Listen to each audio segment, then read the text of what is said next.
गुरु भक्ति योग।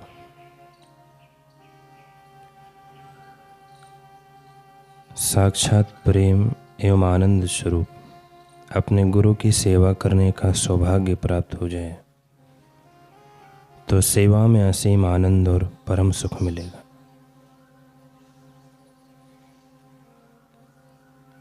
नम्रता पूर्वक, स्वेच्छा पूर्वक, संशय रहित होकर, बाह्य आडंबर के बिना, द्वेष रहित बनकर असीम प्रेम से अपने गुरु की सेवा करो। पृथ्वी पर के साक्षात ईश्वर स्वरूप गुरु के चरण कमलों में आत्मसमर्पण करोगे तो वे भय स्थानों से आपका रक्षण करेंगे, आपकी साधना में आपको प्रेरणा देंगे तथा अंतिम देह तक आपके पथ प्रदर्शक बनेंगे।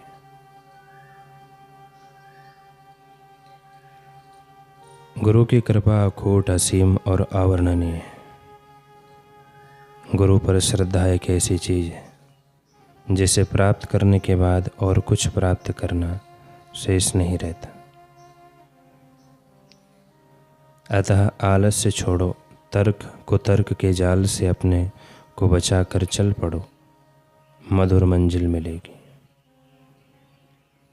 श्रद्धा के द्वारा निमेष मात्र में आप परम पदार्थ पा लेंगे। गुरु के वचन एवं कर्म में श्रद्धा रखो, श्रद्धा रखो, श्रद्धा रखो। गुरु भक्ति विकसित करने का यही मार्ग है।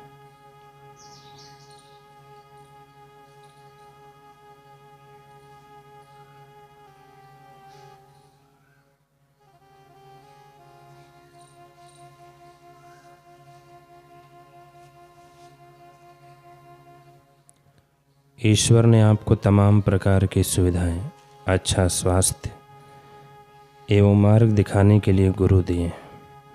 इससे अधिक और क्या चाहिए। अतः विकास करो, उत्क्रांत बनो, सत्य का साक्षात्कार करो और सर्वत्र उसका प्रचार करो। गुरु एवं शास्त्र आपको मार्ग दिखा सकते हैं और आपके संशय दूर कर सकते हैं। अपरोक्ष का अनुभव करना आप पर निर्भर रखा गया है। भूखे व्यक्ति को स्वयं ही खाना चाहिए।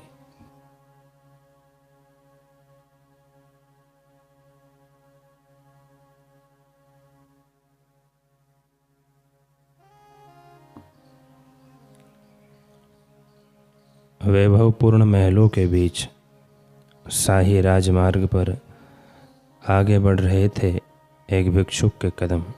भिक्षुक जगे हुए थे, यानी सौ में स्थित। चारों ओर संपन्नता इटला रही थी राजमार्ग में, परंतु इन भौतिकवादी फिजाओं और सजी धजी माया के बीच में ये भिक्षुक स्व में खोए चले जा रहे थे। तेज चकाचौंध में भी समता धारण किए हुए थे। नागार्जुन एक प्रसिद्ध बौद्ध भिक्षुक, इन्होंने ही बौद्ध धर्म के दो मुख्य दर्शन, शून्यवाद और माध्यमिक की रचना की थी। नागार्जुन राजमार्ग से होते हुए राजमहल पहुँचे। किसी ने उनका मार्ग विरुद्ध नहीं किया, क्योंकि भिक्षुक नागार्जुन पटरानी के श्रद्धेय व आराध्य गुरुदेव थे। जो ही रानी ने उन्हें देखा तो उनकी प्रसन्नता की कोई सीमा नहीं रही। नागार्जुन के चरणों में नमन अर्पित कर आदरपूर्वक उन्हें उचित आसन पर बिठाया गया। भावपूरित जल से चरणों का प्रक्षालन किया। भिक्षुक नागार्जुन कुछ समय वहीं रुके और रानी को साधना सत्संग उपदेश दिया। तदुपरांत नागार्जुन महल के निकास द्वार की ओर अग्रसर होने लगे, परंतु अपने गुरुदेव को जाता देख रानी के नेत्रों से अश्रुपात होने लगा। रानी रुधे कंठ से बोली, गुरुदेव, जहाँ आपका आत्मा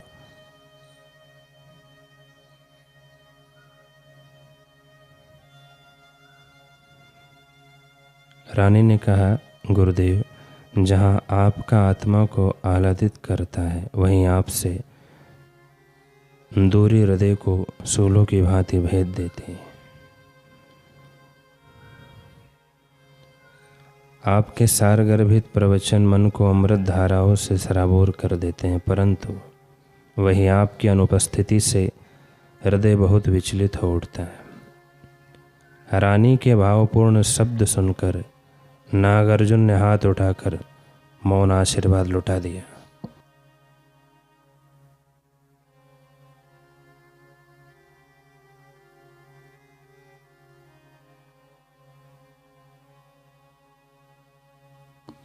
रानी ने आगे कहा, गुरुदेव, मैं जानती हूँ कि आप मेरे रोकने से नहीं रुकेंगे, परंतु आपसे एक निवेदन है कि कृपया जाते जाते आप अपना यह भिक्षा पात्र मेरी झोली में डालते हुए जाइए। यह पात्र जो सदा से आपके हाथों में सुशोभित रहा है, जिसे हर क्षण आपका अद्वितीय सानिध्य प्राप्त हुआ है, जिसमें आपके दिव्य तरंगे समाहित हैं, यदि आप यह पात्र मुझे दे देंगे तो यही मेरा आराधना स्थल, मेरा मंदिर बन जाएगा। नागार्जुन ने अपने हाथ आगे बढ़ाकर भिक्षा पात्र रानी को दे दिया, पर अगले ही क्षण रानी ने उन्हें भेंट स्वरूप हीरों से जड़ित स्वर्णिम भिक्षा पात्र अर्पित किया। सोने का बना हुआ भिक्षा पात्र हीरे मोती पन्नों से जड़ा हुआ। रानी ने कहा, गुरुदेव, आप इसे अपने हाथों में ग्रहण कर धन्य करें। मेरी यह सेवा स्वीकार करें, कृपया मना ना करें। नागार्जुन ने सहज भाव से उस पात्र को धारण किया और महल से बाहर की ओर चल पड़े। सच में समता की प्रतिमूर्ति होते हैं महापुरुष, जो स्वयं में स्थित होते हैं।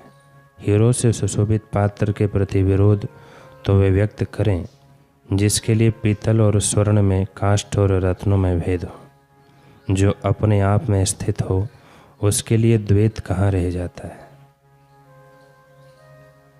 नागार्जुन ने भी इस मूल्यवान भिक्षा पात्र को काष्ठ पात्र की भांति धारण किया और अपने गंतव्य की ओर अग्रसर हो गए।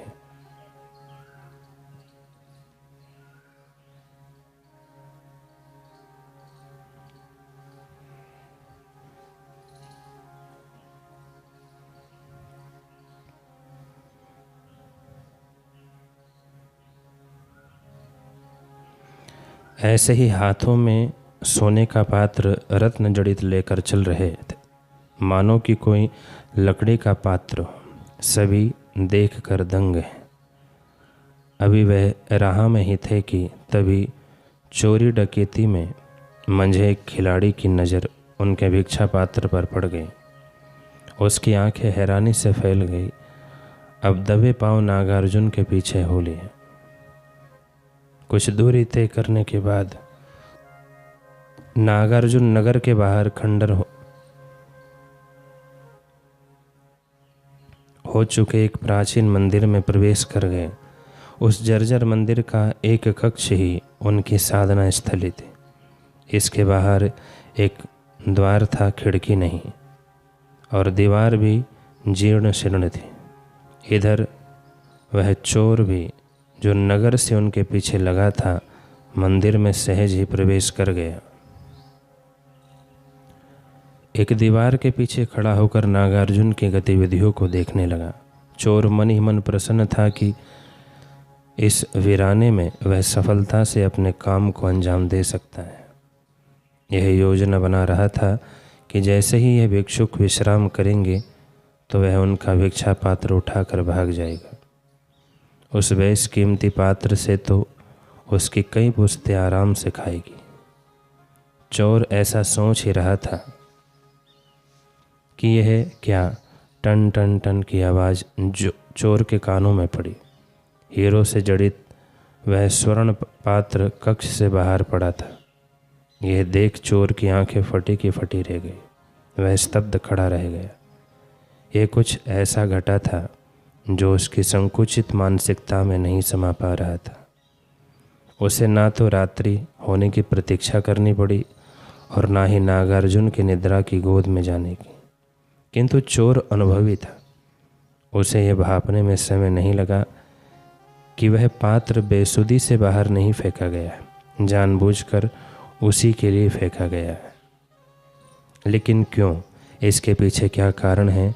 क्या ये जानते थे कि मैं इनके पीछे आ रहा हूँ और मेरी दृष्टि इस भिक्षा पात्र पर है?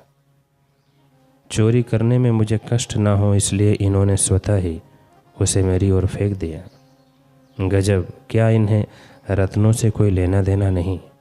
ऐसी अनासक्ति, ऐसी समावस्था कैसे संभव है? क्यों इन भिक्षुक ने यह पात्र सहस्री बाहर फेंक दिया? क्या कारण है? चोर के भीतर ऐसे प्रश्नों का झंझावात उमड़ गया।